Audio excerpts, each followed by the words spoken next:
Hola a todos y bienvenidos. Hoy nos metemos de lleno en un concepto que, puede chocar un poco. La idea de un Dios celoso.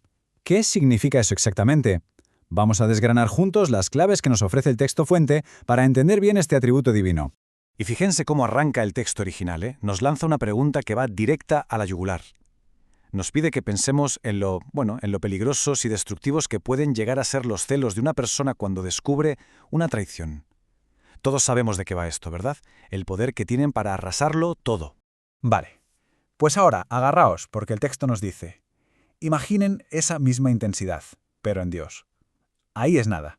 Este es el punto de partida de nuestro análisis. ¿Cómo se come esto? ¿Cómo se puede aplicar un concepto tan humano a la divinidad?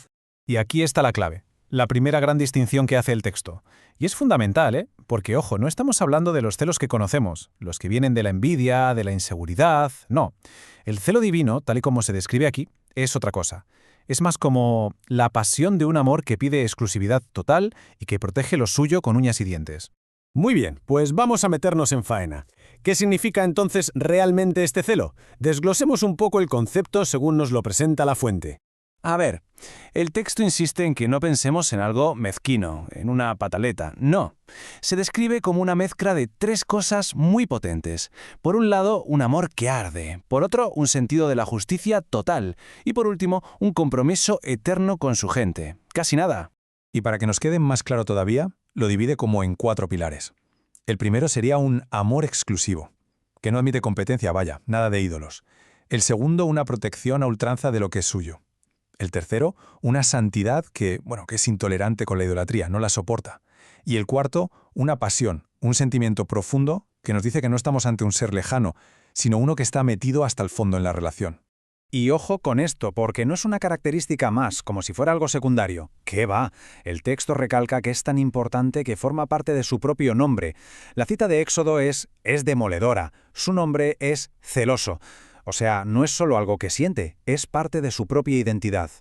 Y para que podamos entender de verdad la fuerza de este vínculo, la fuente usa una metáfora potentísima, muy humana, que todos podemos comprender, la del adulterio espiritual.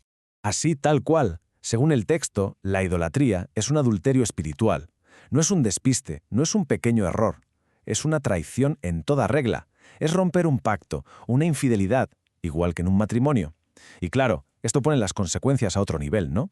Y esta metáfora no es solo una forma de hablar, ¿eh? La vemos en acción. En pasajes como el de Ezequiel, que cita el texto, se ve clarísimo. La infidelidad del pueblo provoca una reacción de ira y celo. El juicio de Dios se narra literalmente como la furia de un marido al que han traicionado. Vale, entonces, si la idolatría es el adulterio espiritual, ¿qué cosas concretas son las que provocan esos celos? Bueno, pues el texto también se moja y da algunas advertencias muy claras, sobre todo mirando al Nuevo Testamento. El análisis identifica como 3 líneas rojas. La primera, las alianzas comprometedoras que desdibujan la lealtad. La segunda, la inmoralidad sexual vista como una unión que contamina. Y la tercera, esto es interesante, es el intentar servir a 2 señores. Ya saben, eso de querer estar con Dios y con las riquezas al mismo tiempo. Y con esto llegamos a la parte final, que es quizá la más intensa de todas. ¿Qué pasa cuando se provocan estos celos? ¿Cuáles son las consecuencias? Y lo más importante, ¿hay alguna salida? ¿Se habla de reconciliación?